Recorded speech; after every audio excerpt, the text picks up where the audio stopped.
Hi, I'm Joyce Stech, your inner treasure activator, and welcome. Yes, welcome to the Joyce Stech podcast show. Let's talk beyond the surface. And what are we going to be talking about today? It's our continuation of our debt alchemy. And today is about the currency of care. Are you ready? I am. You know, when we stop sacrificing ourselves in the name of love, the next question becomes, how do we care without collapsing? Hey, beautiful souls. Welcome back to Let's Talk. I'm Joyce Stech. And in our last episode, we stripped the guilt of service. Today, we're diving into what comes after the currency of care. Because if love isn't measured in sacrifice anymore, well, how do we measure it? How do we give without going broke? Emotionally, energetically, spiritually, mentally. You know, care is meant to circulate, right? Not to accumulate interest.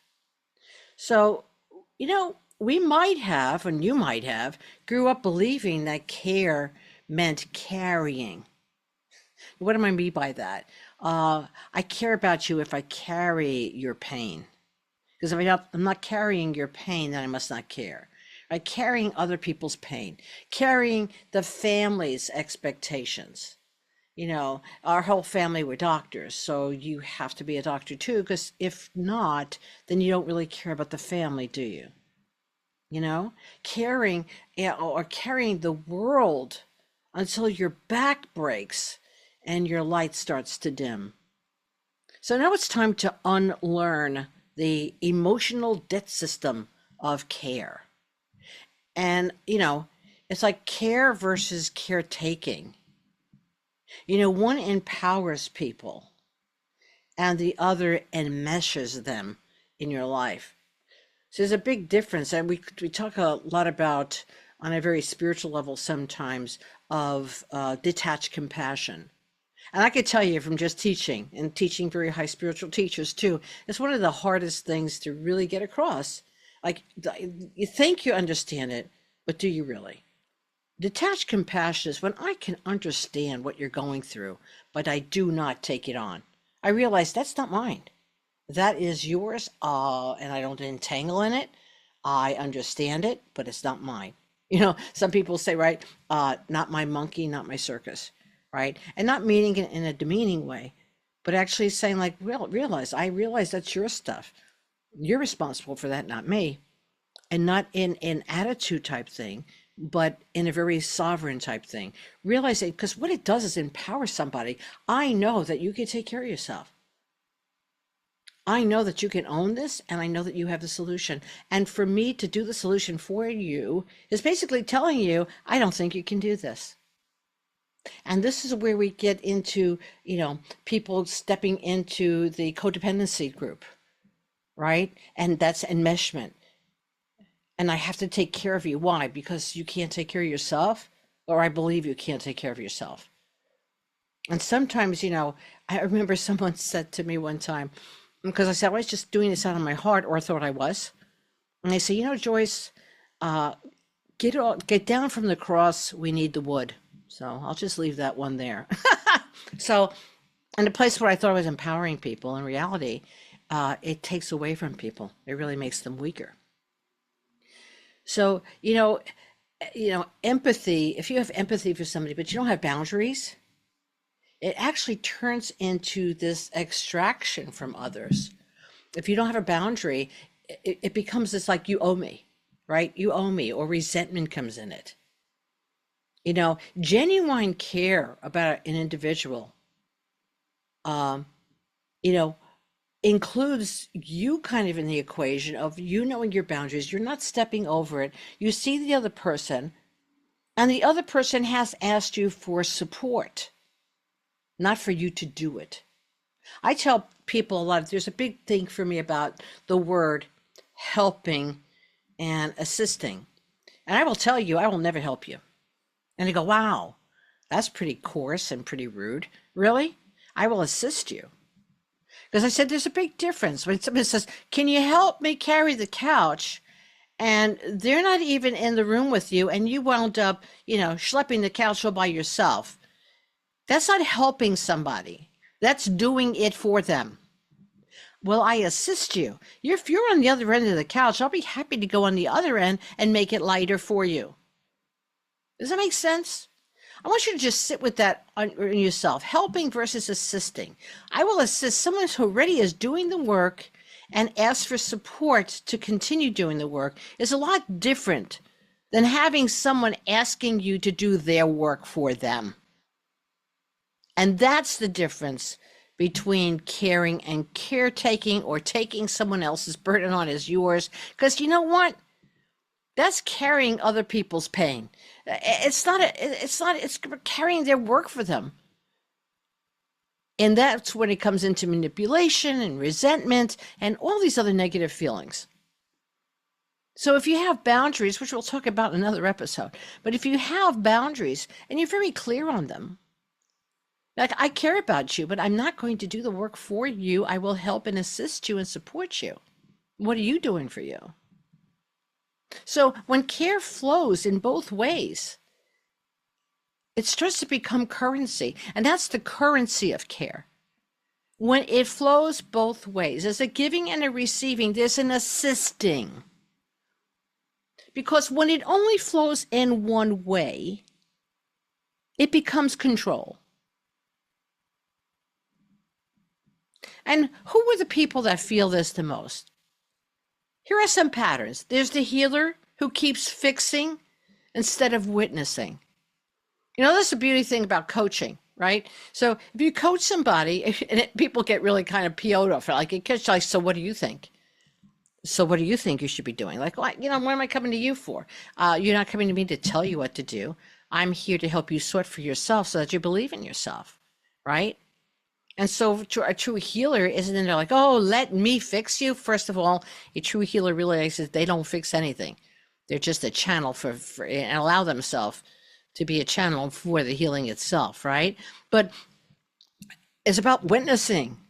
It's about, you don't fix it for somebody. You witness them and give them the support they need to fix themselves. That's true healing. That's empowerment. How about the parent who calls burnout responsibility? I'm so tired. I can't do this anymore, but I have to do this. It sounds like a victim to me. And I call that like the drama triangle. And here's the victim or the martyr who eventually becomes what? The persecutor, right? Let's play the game. You're going to play all three roles eventually. Like, I'm burnt out because I'm such a responsible parent. Look at me. Wow. Okay. Is that really, is that really what it's all about? Is that genuine care? What about, because as a parent, I know, if I was tired and whatever, I can't have burnout as a parent. I can't go all the way out there and only do that, because what happens, you cannot give your kids anything. You want to be a great parent, be healthy. Teach them like, hey, this is how you do this. This is when I have burnout. This is when I cannot do anymore. This is when I am exhausted. This is how we do this. How about the friend who's everyone's safe place to be, but has nowhere themselves to exhale? Everybody goes to your friend. Everybody goes to that person because that person always takes on everybody's stuff. But where does that person go? Have you ever asked if that person needs anything? Have you ever asked the person who's taking care of you if they need some care? Or do you just assume this? What about them? I remember an instance with my mother, rest her soul, where my father was going through cancer and actually dying at the point, and my mother was pretty much a rock. And I remember her coming to me, and we were together, and she just kind of fell apart. She goes, I'm really tired. I'm really tired, Joyce, of being the rock. And I said, Mom, it's okay. And she goes, I know you're a rock too. So I know what it feels like. But I just can't be a rock today. And I said, Mom, you don't have to be. I will be the rock and I'm fine. So sometimes at the rocks, And I told her this. I said, sometimes, Mom, it's okay to say that you need an arm around you, that you need to be taken care of, and not in a sense of, as I said, like taking care of because you can't do this, but just to be recognized that you are a rock and rocks need a break every once in a while, and let someone else take that place so they could be the rock. It's an exchange, it's a give and receive. There's nothing to be gained by I'm the rock. That's that overburden. That's when it becomes something else, like, oh, look at this. I'm burnt out because I'm such a great freaking rock. I mean, who do you know in your life that's a freaking rock? And you go to them all the time. Do you ever ask them if they need someone to be a rock for them every once in a while? It's a give and receive. That's the currency.